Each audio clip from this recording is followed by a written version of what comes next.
And moving on to our next segment, joining me on WION's Newsroom, Adhya Juneja, who will give us insights from business, Miraj Shah, who will give us updates from technology, and Athira Shashidaran, who will get us all the updates from sports. Let's start with the business updates. Adhya, take it away.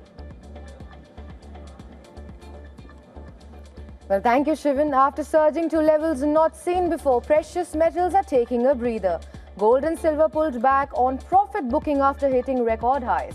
Spot gold slipped below $4,520 an ounce, while silver eased near $80 after touching an all-time high above $83.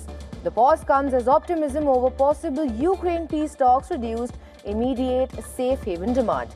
But zoom out and the rally is historic. Silver is up over 180% this year, driven by its critical mineral status, tight supply and strong industrial demand. Gold is up more than 70%, fueled by central bank buying, ETF inflows, geopolitical risks and expectations of US rate cuts. Analysts say gold could test $5,000, while silver may push towards $100 in 2026 if rate cuts and supply shortages persist. Meanwhile, in the energy markets, oil prices are back on the rise. Crude gained over 1%, with Brent near $61 a barrel. Markets are weighing possible progress in Ukraine peace talks against ongoing attacks on energy infrastructure. Gulf tensions are also adding a risk premium, with fresh instability involving Yemen, Iran and Israel raising fears of supply disruption. That said, upside is capped. Investors remain wary of a potential global supply glut and slowing demand. Moving on to the labour market, JP Morgan has warned of short-term pain before a possible rebound. JP Morgan expects uncomfortably slow job growth in early 2026, with US unemployment peaking around 4.5%. The bank blames trade uncertainty, tighter immigration, deportations and an aging workforce. AI investment is surging, but so far it's boosting capital spending more than hiring. However, JP Morgan sees conditions improving later in 2026, which is helped by clearer trade policy, tax cuts and possible Fed rate cuts. AI remains the wild card though, capable of lifting productivity faster than expected. This comes despite experts warning that it could replace many jobs. And that's a wrap from the world of business. Now for all the tech updates, it's over to you, Miraj. Thank you, Adhya. Now, Amazon has decided to stop its commercial drone delivery project in Italy following a strategic review. The company said that despite making progress with Italian aerospace regulators, broader business and regulatory conditions did not support the program's long-term goals. Italy's Civil Aviation Authority, ENAC, called the decision unexpected and said it was linked to Amazon's internal policy. Some recent financial developments as well. Amazon had announced successful completion of the drone delivery program in San Salvo in the Abruzzo region in December 2024.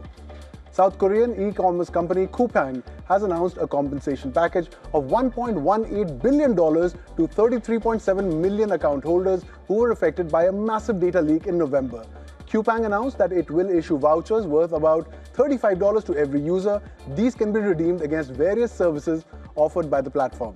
Now, the announcement comes just a day after Coupang founder Kim Bom issued a public apology for the data breach and pledged to expedite compensation measures. The data leak remains one of the largest incidents of its kind ever reported in South Korea. Finally, Instagram faced a temporary service disruption on Sunday. The outage that lasted about 4 hours peaked at around 4:10 a.m. Eastern Standard Time in the US, with over 180 complaints registered on downdetector.com.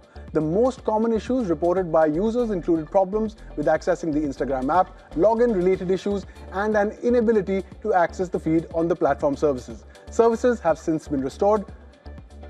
That's it. That's all we have for you from tech. Now my colleague Athira will take you through the sports updates. Thank you so much, Miraj. Here are the top sports stories we're tracking for you at this hour. We'll begin with some news from football. Mozambique ended a 40-year wait for a win at the African Cup of Nations. They defeated Gabon 3-2 to keep their knockout stage hopes alive.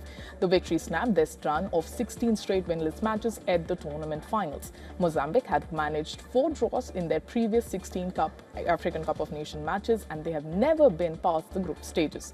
Mozambique now have 3 points from their two fixtures, while Gabon have now lost their 2 opening matches. Over in tennis now, Nick Kyrgios defeated women's world number 1 Aryna Sabalenka in the battle of sexes. The 2022 Wimbledon finalist Kyrgios won the match 6-3, 6-3. In the UAE, each player received only 1 serve, and the dimensions of Sabalenka's side of the court were 9% smaller. The match bore little resemblance to the era-defining 1973 encounter between Billie Jean King and Bobby Riggs. Back then, there was more at stake. King was fighting for women's equal rights and prize money parity. Over in cricket now, the Indian women's cricket team maintained their perfect record against Sri Lanka in the 5-match T20I series. The hosts won the 4th T20I by 30 runs in Thiruvananthapuram to take a 4-0 lead in the series. After being put to bat first, India posted their highest T20I score of 221 for 2. Smriti Mandhana and Shafali Verma added a record-breaking 162 of 90 balls for the first wicket, the highest partnership for India in women's T20Is. Indian bowlers then managed to restrict the visitors to 191 for 6. Lastly, world number 1 Magnus Carlsen won the FIDE World Rapid Chess Championship 2025. Carlsen claimed his 6th World Rapid title in Doha with a draw against Anish Giri in the final round. Carlsen's run in the tournament was a dominant one. He won 10 games, drew 2 and suffered just 1 loss. Indian Grandmaster Arjun Erigaisi earned the bronze, and in women's category, India's Koneru Hampi secured the 3rd place. Well, with that, we have come to the end of the sports segment. It's back to you, Shivan. Adya, Mehraj, and all of you, thank you so much for joining us here on WION Newsroom. That's a wrap. Short break now. Stay with us.